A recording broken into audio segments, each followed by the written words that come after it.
My name is Michael Sestak. I'm 53 years old today. We are in This is September the 10th, 2015, and I'm in Sacramento, California. I'm here with my husband, Dennis. And my name is Dennis Mangers, and I will be 75 October 13th of this year. Today's date is September 10th, 2015, and we are in Sacramento, California, and Michael Sestak is my husband. So I think we agreed that we're going to talk about our relationship from the beginning through our legal marriage on June 17th in 2008. And why don't you start with how we met? Well, I met you first time when we were singing in the Sacramento Gay Men's Chorus, although it wasn't called the Gay Men's Chorus back then. Why wasn't it? Well, at the time, I think they did not include the word because many members of the chorus were either in a teaching role or in some other profession that prevented them from having the word gay associated at the time. Mm-hmm. And since many, many years later, it is now called the Sacramento Gay Men's Chorus because we're in full, we're just out. We are out. We're just kind of out. How do you say it? It's the best way to say it of all. What do you remember about our meeting in the Gay Men's Chorus, or the Men's Chorus, now the Gay Men's Chorus? Gosh, I think we knew each other socially because I was with a partner at the time, and so were you. Mm-hmm. So we weren't looking to each other to be, romantically involved. It's just that was the period of time when I can look back and say, yeah, I remember. I remember the time. I remember thinking you were very cute. Thank you for that. Looked very young. And your partner was a very dashing young Latino Air Force lieutenant, right? He was a lieutenant in the Air Force. His name was Danny Palomino, and he was my first love. Right. First love. And I was with Steve Winlock, now Dr. That's Steve correct, Winlock. right. Right. So, my relationship with Danny matured, as you will say, and we separated. And I was on the hunt, So on the hunt. And what made you think or feel any interest toward me? Well, that's a good question. I just felt that you were adorable and accessible. That was the question for the day. I thought, you know what? I'm just going to go say hello and test the waters, as it were, see who you were and what was up behind those beautiful blue eyes of yours. I remember when you first did that, and I thought at the time, he is really cute, and we're both single now, but he's way too young. You were 22 years younger than I, as you still are. Still am. And I thought, if we got serious, and that's why the only thing I'm looking for at that point is a serious relationship, there will come a day when that matters. So I kind of held you off, right? You did, and I was persistent. We had, we went on several dates. Mm-hmm.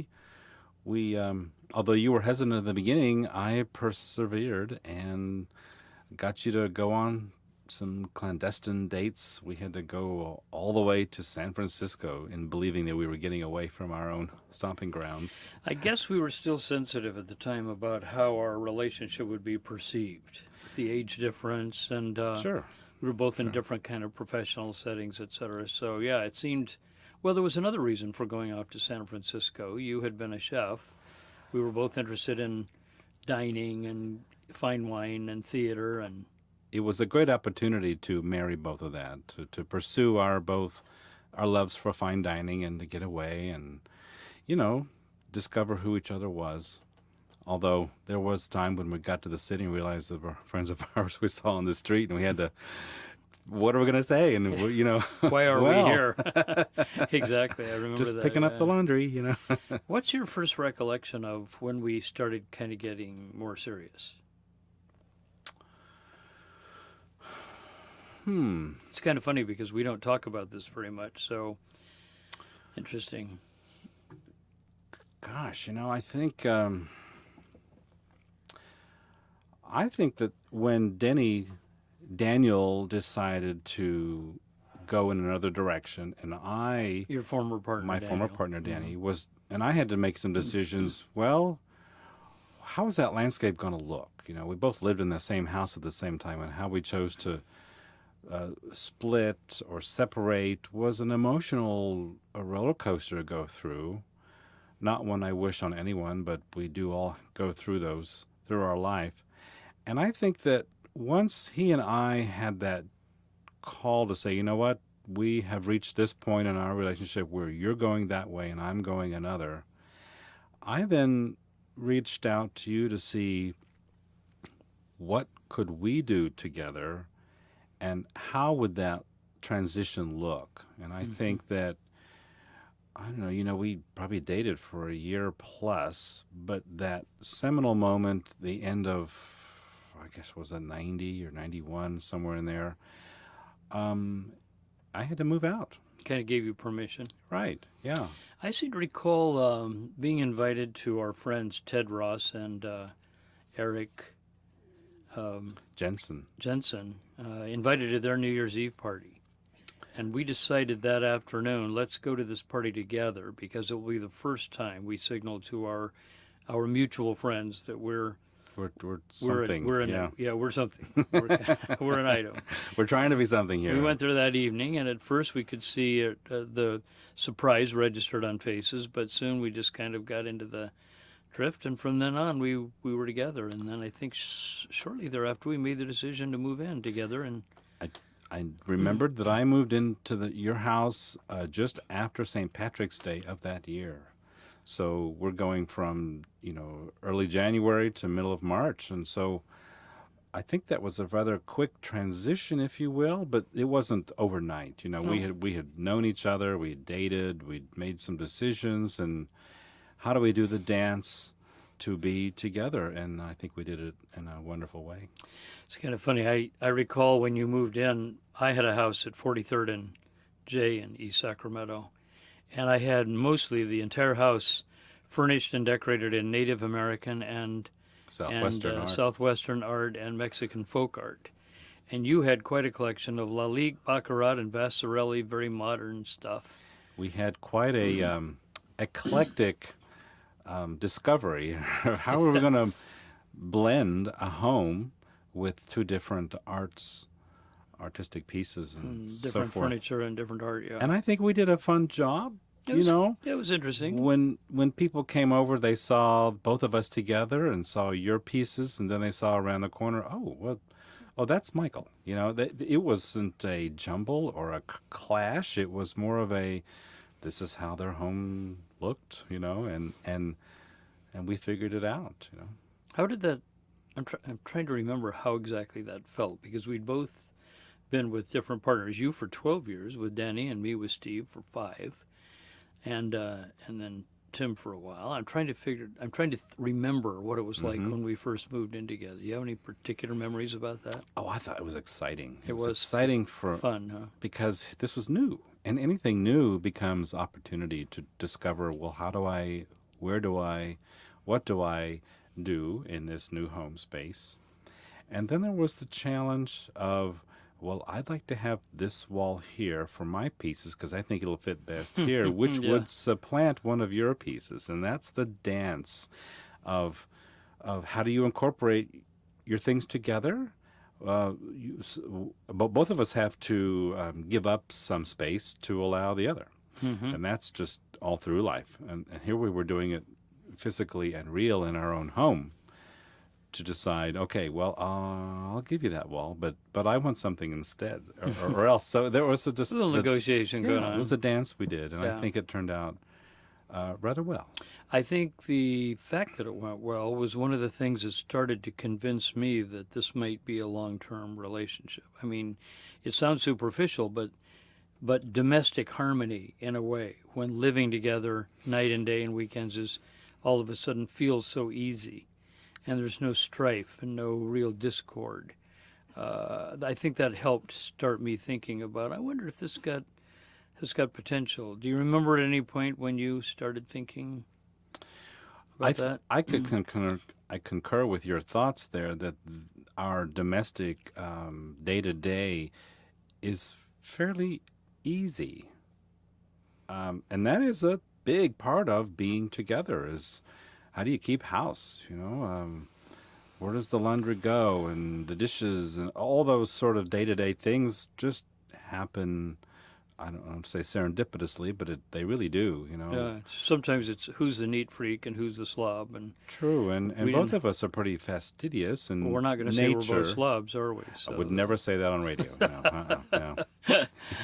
you know, it at some point because of our political activism and our aspirations around being able to be committed, being seen as a couple in the community, and that sort of thing, started leading us around, correct my memory, but I think around the fifth or sixth year together, we started thinking about how do we send a signal to our family and friends, and in fact to ourselves, Hmm. that we're committed. And this should be taken seriously because we're taking it seriously. I'll tell you what, yes, you're correct there, but some things led up to that awareness of who we are as a couple and how would we present ourselves as a couple beyond just day-to-day life. And with your opportunities to attend political events and my opportunity to attend events with you as your spouse, as your partner at the time, really raised the profile in those specific organizations that being a gay couple was not all that bad. It was actually okay and desired. Mm-hmm. It wasn't the red letter on your head that you didn't think you were permitted to attend. It was, well, bring Michael. Of course, we want to meet him and we want to see who you are as a pair, and that kind of was kind of a watershed moment in our minds that said, well, shoot, if they love us, the other people will love us too. You know, in a simplified way. And what we found was that we may have been the only gay couple there, or for many times the first time other leaders in communities at those events would see a gay couple, Mm-hmm. let alone you and I together. So it really kind of cemented in our minds we had it going on, and in their minds they saw us as cachet, if you will. Well, of course, we had become increasingly more active in gay political, Just human and civil visible. rights kind Yeah. of things, and we were often the leaders in that effort. And I think at some point we sat down and we started talking about, you know, if we're serious about our leadership and we're serious about our relationship, why don't we have a commitment ceremony? And I can Right. still recall Exactly. we made the decision. We were pretty excited about it. I asked then Senator Sheila Kuehl, the first gay member of the California legislature, a great friend of ours. I asked her if she'd officiate. And we asked our friend Sue Twigo, who owned the ranch in Napa, if we could use her venue. She was thrilled. And the next thing you know, we're off planning what, for all intents and purposes, is a wedding, except We were. a wedding wouldn't have been legal. We were planning a wedding. What Right. we called it then was up to us because we knew at the time it had no legal standing, but in our mind and in all the people and friends sitting in front of us as representatives viewed it as a wedding. We called it a commitment ceremony because that's essentially what a wedding is you're committing to each other. Right. We just didn't have that legal document. So for many people, it was the very first time they saw a male-male wedding ceremony. That's right, the first time. And And we kind of followed the template of a traditional wedding ceremony with variations, Right. of course. yeah, well, we started there and we Yeah. added our own And added fun our own. twists to it. Yeah, I think what I'll always remember is going down there to that beautifully decorated arbor out there in the middle of the ranch and seeing my children, my grandchildren, your parents and your brothers and their families all prepared to stand up with each of us as we made the commitment to one another. It was I thought I was going to cry just looking at the scene. I get emotional thinking about it right now. well, it was a very emotional day. And the fact that both of our families came together and were together on that stage in front of all the guests really gave a visual story that says we're bringing families together and not just two individuals and hope that the family somehow figures it out. Right, right. So that really had a big presentation factor for everyone there. It also said, I heard later from people that were in there, that it said to them, to some of them, you know what? If those two very different, very disparate families with Mormons on one side and people of different views on the other, if they can support a gay couple committing to one another, maybe it's possible for me to do the same. And several people told me they started seriously thinking about their own potential in ways they'd never thought about before. That's right. It was as much storytelling for us as it was an educational moment for everybody attending. It's true. I also remember the funny thing when I said, in the planning, I don't think we should invite gifts. Except presents, yeah. Except any presents at this affair. And you said, well, I haven't had a wedding before. And that's you, right. you You've already had a wedding. one. So. You know what it's like to get gifts to celebrate and to add to your household. And so we agreed to do it. True. And in many ways, for people who are attending a wedding, specifically a wedding, it's their way of saying, we love you, we honor you, and here's a token of something that'll good for your house. That's how that whole deal started. But we had a house full of many, many things already. So, but what it became was an opportunity for all of our guests and friends to say, we love you both, and here's something to honor that. I remember sitting on Sue's couch in the living room that night, surrounded by those who remained with us, and opening the gifts. Mark and we were Kevin we were like giddy kids. Well, it was like Christmas, but that wasn't the whole goal. It was more of a provide an avenue for all of our loved ones to express. I'm just saying how I felt about it. It seemed, after I had objected to the whole idea.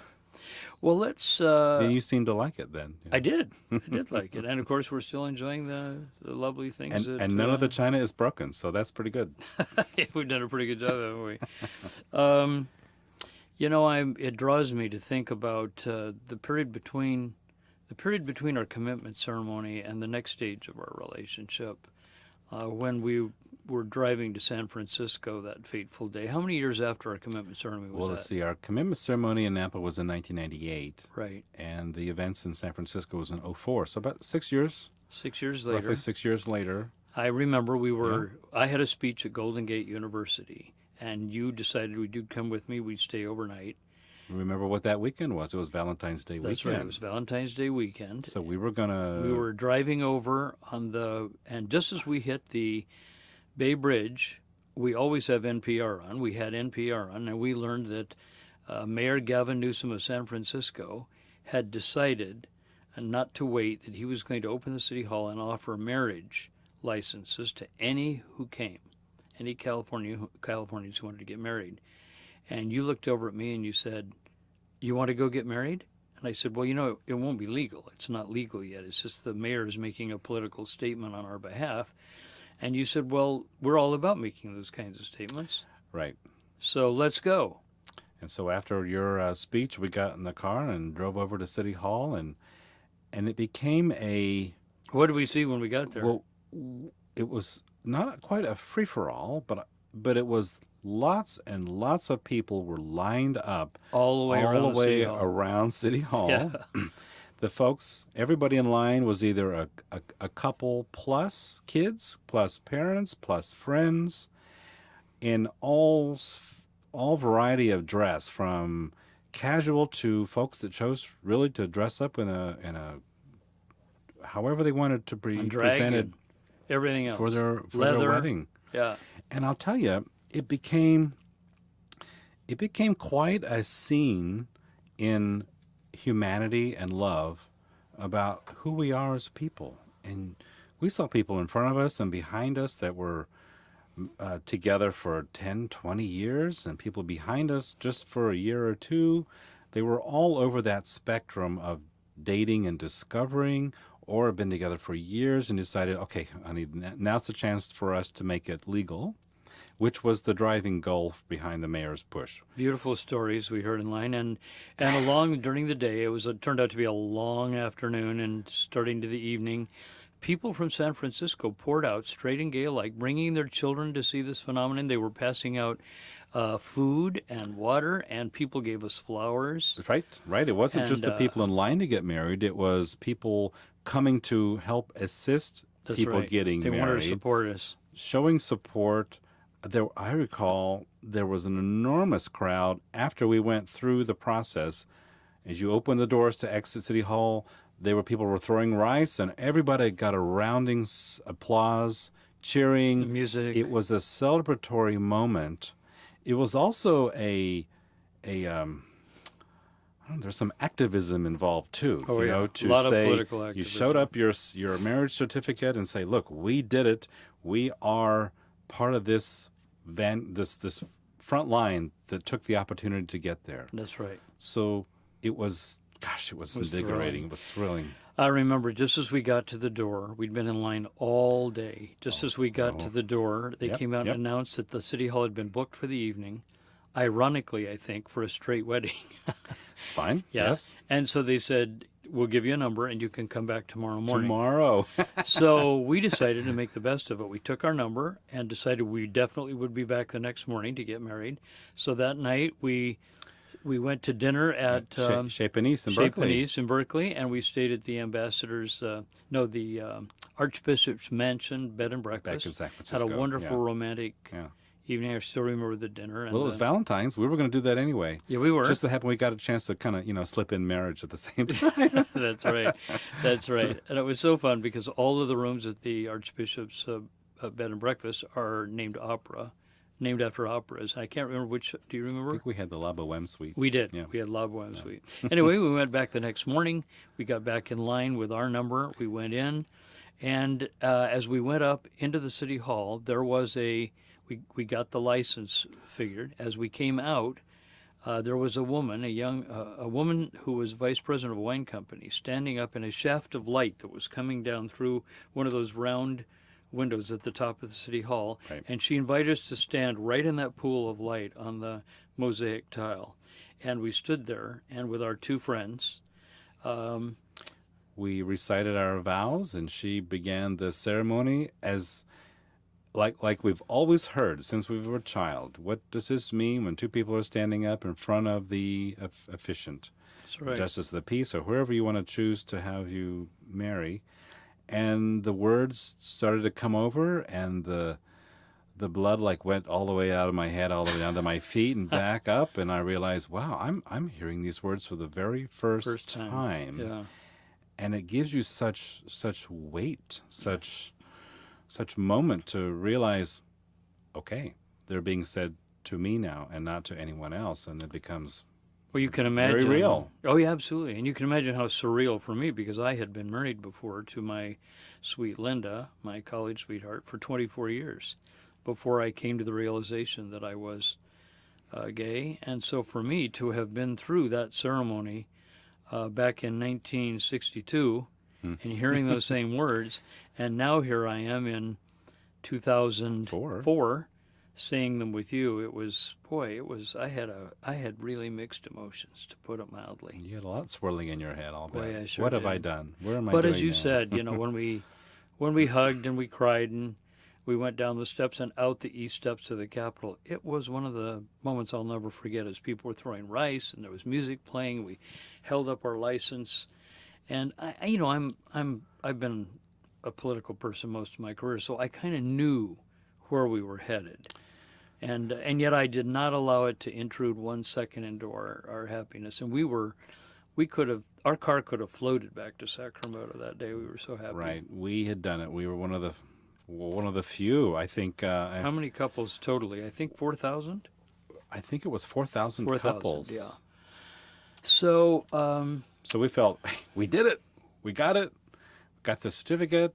Let's go home. Let's be married. But for how long? yeah. Well, so how Right. long was Well, it? gosh, You're our memory bank. This So this was in February, and didn't it go all the way till like summer before the court overruled it? They put a stop, I think, maybe 2 weeks after us. Right. I remember there was a tight window where they said, okay, I don't remember the details it of was why it stopped something or like how. a cease and desist. Yeah. Right, and then it was done, and then it took a time period before the parties had to get it to the Supreme Court before they had to decide whether it was legal or not legal, and that was a horrible time when Because the bottom line was the court found that the mayor had stepped out before the law, and therefore the marriages were annulled. right he didn't have the authority on his role to do it, but we loved him for it. We did love him for We it. loved him but for it, and it pushed this into the national discussion of when is this going to happen. If it's not going to happen by by the voters, then we're just going to strike out and do it. That's right. And see what it's going to be like. And if it gets annulled, well, we're going to go do it again. You know, we're not going to just sit back and wait because nothing happens when that. For us, when it you sit was back like and wait. one of those pivotal moments in the civil rights movement where people realized they had to take some bold initiative that at the moment was illegal, but damn it, we're going to do it. Yeah. And that we're going to make it clear that we think this is our right and we're going to exercise our right. And in this case, we have the mayor of San Francisco saying he thinks so too. It's kind of an interesting situation. We're but very happy with that. how did you feel when the day we found out that that marriage was annulled? Well, I wanted to know whether I should go get another partner. No, I'm just kidding. Am I Oh, free now? you did you? You didn't tell me that. No, just no. I thought it was kind of like a slap in a way, you know, the rug being pulled out from you. But of course, it was tenuous. You know, every day when we knew this was not yet on the books, and it was an unknown territory we were in, so we all kind of knew It wasn't it totally might. unexpected. It was not unexpected, Yeah. but the day of finality was like, oh well, I'll just keep this one for memory and wait for the real one to come down the road, whenever that is going to come. You know what I like to remember, though, is we were disappointed, even though we had kind of expected it. But we got quite defiant, which is like the prerequisite to activism. What are you going to do next? Yeah, Exactly right. you have to get pissed first, and something that had been given to us in a legitimate environment had now been taken away. Right. And we decided we're going to really start working on the legalization or marriage equality. And I think that would have been '04. So immediately after that, I think we started. There was a Proposition 8 that was being circulated. No, Prop 22. No, 8. Prop 8. I think it's Prop 22 first. That was the proposition Oh, that's right, yeah. that went to the ballot that was approved. You're exactly right. Proposition 22 went, and it was and- approved by the people. Right. And then the Supreme Court went through its process to strike it down. Is that right? It's not the way I I remember think it. Prop 2 maybe stayed on the books, but went through a process of trying to Proposition 8. be. That's much later. Yeah, you're right. Yeah. Yes. Well, anyway, our sequence is kind of screwed up. Proposition 22, I don't think amounted to much, but 8, when it went out, I joined the board of Equality California. You went to all the events, and we contributed. We were active. We went to all the events. We spoke and attended rallies, and then to our absolute shock, Prop 8 Right. passed. Well, remember, Prop 8 was struck down by the court, and we had that was period- after it passed. We had that period of time to marry Oh, that's before right. Prop 8 went on the ballot in November Oh, that's right. to be voted, and it went through. You're improving my memory. Yeah. So that's the period of time that was tenuous. We got married in that time in '08 during that period of time, from once the Supreme Court struck Prop 22 down, before the voters said, okay, well, we're going to put it back on the ballot. And then it was in November of that year of '08 that it stood, and then it went through court dealings back Exactly and forth right. a long period of time until it was officially struck down. In any event, what did we decide to do? We decided to go get married. We did. And we decided to get married the first day it became absolutely legal in California, which was That's June the 17th of 2008. And we found out our friend, the Secretary of State, Deborah Bowen, said, well, why don't you use the auditorium at the Secretary of State's office and invite all your friends from the legislature and the movement. It was an open call for 250 of our most closest Our friends nearest and closest friends. and advocates and helpers and advisors Right. and And before you so know it, forth. we had cakes. John Hancock and Juan Ramos stood up with us. Senator Steinberg was the MC.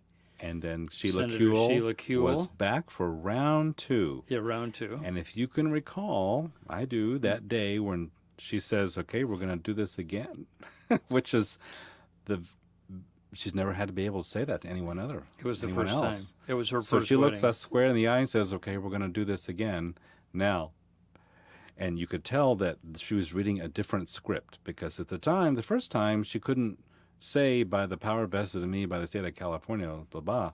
She couldn't say that, but this time she did, and it was such an emotional moment. With our eyes shared with each other, and we discovered, you know what? This is an amazing time for her and us, and everyone out in the audience immediately jumped to applause because it was a celebration on so many levels. That's right. Celebration for us, celebration for her, and celebration for all the people in the audience who supported us and who was in the trenches to get it through the system. And I just got a memory flash while you were saying that. In the commitment ceremony, when Sheila Kuehl was in charge, we had written at the end, "Now, by absolutely no power vested in me, right, I declare you're together. Yeah. that you're together." But this time, she said something to the effect of, "I'm so happy today that I do have the power vested in me to declare that you are in fact Married. husband and husband." And it was a beautiful moment. And then I can remember taking your hand. I don't know why I did this, but I took your hand in mine and I just kissed it. Right. And it's crazy because the next day, what did we see?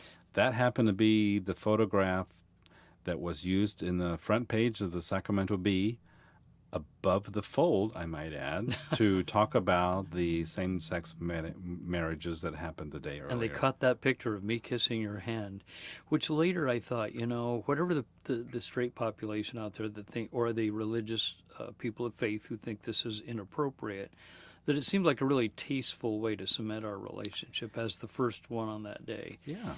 And I heard so many comments about it. Whatever made you think of that kind of old-fashioned, arcane way of showing love, and the look on your face was just, you were just well, gosh, exuberant. Married people kiss each other, right? Yeah. It just happened to be you took my hand and kissed my hand first, and then we hugged and kissed. Shutter. Lots of cameras going off, and it was just a very fun day, an emotional day, a celebration day. The other thing I thought made it really special, too, was Marcos Breton, the columnist, who had made much of the fact that he's a Latino Catholic and True. wasn't sure how he felt about this whole thing. He called us and asked if he could follow us around that day. He shadowed us during. He met us for getting the license at the county clerk, yep. and then through the marriage. And the next day, his column was just a complete and just a beautiful turnaround of how meaningful it was to him, and he's been a big LGBT supporter and supporter of marriage equality ever since. I think what he wrote was probably not unlike any other wedding per se. It just happened to be two guys. Well, that's the point he made. It was just as I beautiful saw two people in love and wonderful and expected in all the different walks and steps you would go through the day to get the license and go through the ceremony and go through the reception. We showed the world that we're not really that much different than anyone else. We're just grateful that we were able to marry with the support of the state of California. Did you feel better, and do you still feel better about our relationship since we were able to legally marry? What difference has it kind of made to you? Well, a piece of paper is only what's printed on it. It's what's in our hearts. Is what's real and enduring. Sure, the document is legal and it may give us access to so many benefits, local, state, and federal, and those are valid and those are real and those are important. But the act of standing up in front of your friends and family and committing to each other is really where it's at. And once we see it in each other's eyes and we will commit to death do we part, it's emotional, and it says, you're the one I've chosen to be with for the rest of my life, and I think you're the same, feel the same way for me. I do, but with a slight twist, and that is, as I said earlier, having married Linda and been in a straight marriage that from the beginning was always legal. Now, after coming to the realization that I was gay, finding a person with whom I was deeply in love and being able to do that same thing legally was really important to me, because it always kind of felt like if there's anything I can't have It's because going to be I'm that gay. one thing. Yeah, well, Yeah, it was yeah. just if there's anything I can't have because I'm gay that I had when I was straight. It was like I served, honorably in the Navy, and then somebody said, "You can't if you're gay." I'm an Eagle Scout, Right. As am I. as are you, and that was fine when they didn't know we were gay. So the marriage ended up being really important and legitimizing that aspect of my life. I think that now that we're talking about marriage, if there was ever a roadblock, it's gone now. Yeah, Once you're married, it's between you and me. It's no one else has a say on that at all. Some may assume that they can try and they are. and they will always continue to try, but they won't have any effect on us. We are married, That's right. signed, sealed, and delivered. So once you claim that, proclaim it to your friends, neighbors, and new friends, you've got this sense of authenticity. You are real, and you are welcome just like any other couple. I feel really privileged to live at this particular time when we were able to help make this happen, and then we did it ourselves. We got married, and it sent a real message to our community, and our continuing relationship. In January it'll be 25 years for us. Yes, it will. Wow. Everybody can Wow. see that we're still, crazy about each other, and the rock solid relationship, and that sends a solid message too, because a lot of the straight community out there, or people of faith and others, said, well, these people are. It'll never last. It'll never Yeah. last, and they don't know how to do relationships. And Well, it is lasting, and we're proving all of the naysayers wrong. They can go back to their house and think about someone else. But us, we've got it going on. if our grandchildren ever look this story up, what should we tell them? Can't wait to see you married. That's right. In fact, if they hear this someday, they may very well have been married and had children of their own, and we were there. Who knows? That would be a great outcome. Anyway, Well, I want to thank you for taking this time to share our life for NPR on StoryCorps. And who knows what the world will foretell in our future. yeah, who knows? I love you. I love you too.